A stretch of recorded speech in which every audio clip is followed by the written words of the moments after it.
अस्सलाम वालेकुम, मैं हूं इमरान आज़म और आप देख रहे हैं मेरा यूट्यूब चैनल इमरान आज़म व्यूज़। रावलाकोट की सूरत हाल के हवाले से जो ताज़ा तरीन अपडेट्स हैं वो लेकर एक मरतबा फिर आपकी खिदमत में हाजिर हैं।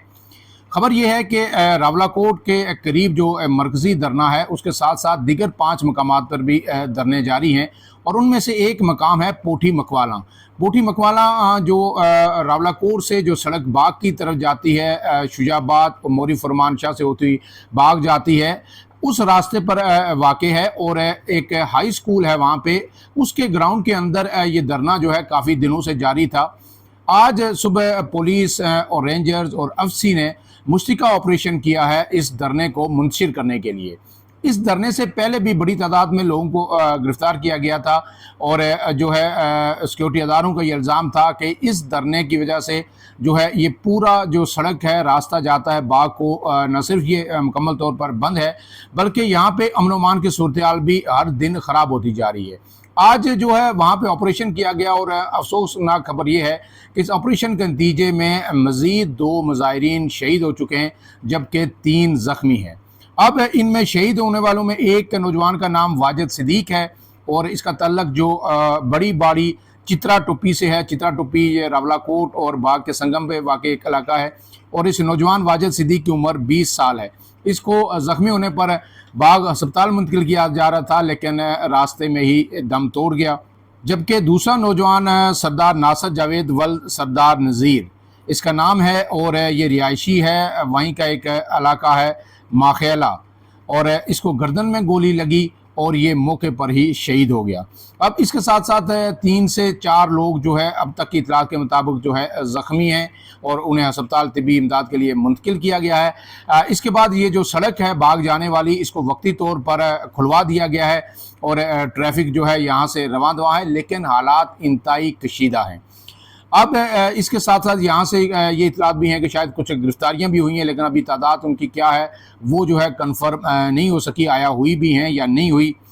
लेकिन अब इसके बाद आम सवाल ये है कि एक्शन कमेटी ने आज अपने आइंदा का जो लाए अमल है वो देना है। कल आर्मी चीफ को और फिर वज़ीर आज़म को, आपको पता है, खतूत लिखे गए थे। फिर कल मौलाना फजल रहमान को एक ख़त लिखा गया, सीनियर साफ़ी अहमद मीर को ख़त लिखा गया और उनसे सालिसी की अपील की गई और जो कोशिशें हैं उनको जो है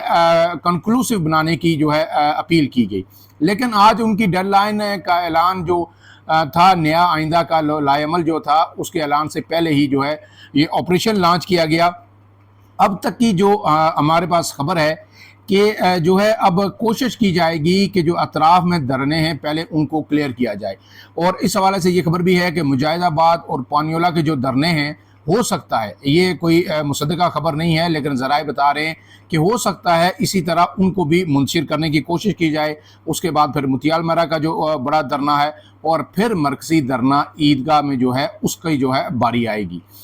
लेकिन असल में ये सवाल ये पैदा होता है कि ये जो आज कार्रवाई हुई है इसके फ़ौरन बाद ही एहतियातन जो तमाम एंट्री पॉइंट्स हैं वो जॉइंट अवामी एक्शन कमेटी ने जो रावलाकोट या पुंछ में दाखिले के हैं वो मुकम्मल तौर पर बंद कर दिए हैं। और अगर एक और ऑपरेशन होता है और इसी तरह जो साइडों के धरने मुंतशिर करने की कोशिश की जाती है या फिर आके रावलाकोट में ऑपरेशन होता है, तो ये याद रखिए कि रावलाकोट एक पहाड़ी सिलसिला है और मुश्किल पहाड़ी सिलसिला है और यहाँ पे हर तरफ जंगलात हैं। तो कोई मैदानी इलाका हो मीरपुर की तरह, डडियाल की तरह, तो वहाँ जो है जो लोग हैं उनको मुंतशिर करना, उन पर काबू पाना आसान होता है। लेकिन पहाड़ी इलाकों में जो है ये इंतहाई मुश्किल है और फिर ये लोग इन तमाम पहाड़ी सिलसिले के वाकिफ़ भी हैं। तो एक तरह की गोरिल्ला वार यहाँ पे शुरू हो सकती है। अगर वो जो ये बताया जा रहा है, खदशात का इज़हार किया जा रहा है कि जो एक्शन कमेटी के लोग हैं, ख़ास करके जो टर्मिनल के अंदर बैठे हुए हैं या जो मेन धरने के अंदर हैं, उनके पास भी असलहा मौजूद है। कुछ ऐसी जो ऑडियो लीक्स भी आई, वो टेप भी हुई कि उनके पास बड़े पैमाने पर उनके पास भी असलहा मौजूद है। और ये भी खदशा है और ये रिपोर्ट्स भी हैं सिक्योरिटी अदारों की कि अब इन धरनों के साथ जो है जो कलअदम तंजीमों के लोग हैं वो भी बड़ी तादाद में इसमें शामिल हो चुके हैं। और जिस तरह पहले आपको पता है कि चमियाटी दीरकोट के मकाम पर जो वाक़या पेश आया था जिसमें जो पुलिस सरकार भी शहीद हुए थे, अवामी एक्शन कमेटी के लोग भी शहीद हुए थे, वहाँ भी इल्ज़ाम आयद किया गया था कि बड़ी तादाद में वो कार्रवाइयाँ जो कलअदम तंजीम के लोग इन मुजाहिरीन के अंदर घुस आए थे उन्होंने की थी। تو اب اگر کالعدم تنظیموں کے لوگ بھی موجود ہیں تو وہ اس صورتحال سے آپریشن سے فائدہ اٹھا سکتے ہیں اور اس میں بڑے پیمانے پر جو ہے اسلحہ کا بھی استعمال ہوگا اور پھر جانی نقصان دونوں طرف سے ہوگا۔ اگر سیکورٹی ادارے جو ہے کارروائی کریں گے تو ظاہر ہے مظاہرین اور ایکشن کمیٹی کے لوگ شہید ہوں گے، اور اگر دوسری طرف سے جو ہے جو مظاہرین یا ان کے اندر جو چھپے ہوئے لوگ ہیں کالعدم تنظیموں کے وہ موجود ہیں تو وہ کارروائی کرتے ہیں تو سیکورٹی جو فورسز ہیں ان کا بھی بڑے پیمانے پر نقصان ہو سکتا ہے۔ تو ایسے میں ایک طرح کی جو گوریلا وار شروع ہو جائے گی، اور اگر کچھ بھی نہیں ہو تو وہ پہاڑوں پر اگر چڑھ کے تو پتھر ہی برسانا شروع کر دیں تو پھر بھی سیکورٹی فورسز کا بہت بڑا نقصان ہو سکتا ہے۔ تو یہ ایک لمبی جنگ میرے خیال میں جو ہے شروع ہو سکتی ہے اگر بائی فورس ان تمام دھرنوں کو منتشر کرنے کی کوشش کی گئی۔ آپ میدانی علاقے میں پھر کہہ رہا ہوں کہ آسان ہے، آپ جو ہے آنسو گیس کی شیلنگ، واٹر کینن کسی بھی طریقے سے منتشر کر سکتے ہیں اور واپس جمع ہونے سے روک سکتے ہیں، لیکن پہاڑی علاقوں میں ایسا ممکن نہیں ہے، اور اگر ایسا ہوا تو پھر پورے آزاد کشمیر کا جو امن ہے اس کا اگر ریئیکشن آتا ہے تو وہ تیس نیس ہو جائے گا، تے و بالا ہو جائے گا۔ اور خاص کر کے اگر مظفر آباد سے کوئی نہیں اٹھتا، میرپور میں آپ دبا بھی دیتے ہیں، قابو بھی کر لیتے ہیں، تو راولہ کوٹ جو پنچ ڈویژن ہے یہ سارا پورا پہاڑی علاقہ ہے، یہاں پہ ایک جو ہے بہت بڑی خطرناک قسم کی جنگ جو مقامی لوگ ہیں، مظاہرین ہیں، ان کے اور سیکورٹی فورسز کے درمیان شروع ہو سکتی ہے، اور یہ علاقہ ایک ناقابل بیان تباہی کی جانب جو ہے جا سکتا ہے۔ اب اس میں جو ہے صرف اور صرف بار بار جو استدعا ہر کوئی کر رہا ہے، بیرون ملک بیٹھے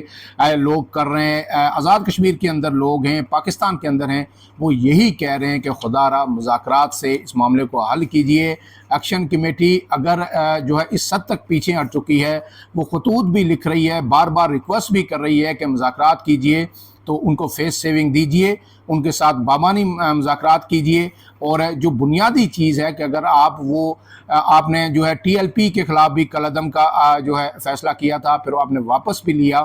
تو اگر یہ فیصلہ بھی واپس لیتے ہیں تو اس میں کوئی حرج نہیں ہے، اس کے بعد باقی جو ان کے خلاف مقدمات ہیں وہ ان کا سامنا بھی کریں گے، تو اس کے بعد الیکشن بھی پرامن ہو سکتے ہیں، اور جو معززین کی نشستوں کا معاملہ ہے وہ آئندہ اسمبلی پر چھوڑا جا سکتا ہے۔ بہت سارے حل ہیں اگر کرنے کی نیت ہو، لیکن اگر آپ نے طے کر لیا ہے کہ آپ نے بزور طاقت ہی اس مسئلے کا حل کرنا ہے تو میرے خیال میں اس سے جو تباہی آئے گی اور جو اس کے اثرات ہوں گے آج نہیں آئندہ 50 سال تک 60 سال تک وہ ناقابل بیان ہوں گے۔ میرے خیال میں پھر یہ کوشش ہماری بھی ہے اور یہ دعا ہے سب سے بڑھ کے کہ جو سینیٹی پریویل کرے گی، کوئی عقل و دانش اور فہم و فراست کی بات ہوگی، اور یہ معاملہ اب آخری لمحے بھی جب یہ تقریباً پہنچ چکا ہے، یہ افہام و تفہیم سے یا بات چیت سے اس کا کوئی نہ کوئی حل جو ہے وہ نکل سکتا ہے۔ عمران اعظم کو دیجیے اجازت، اللہ حافظ۔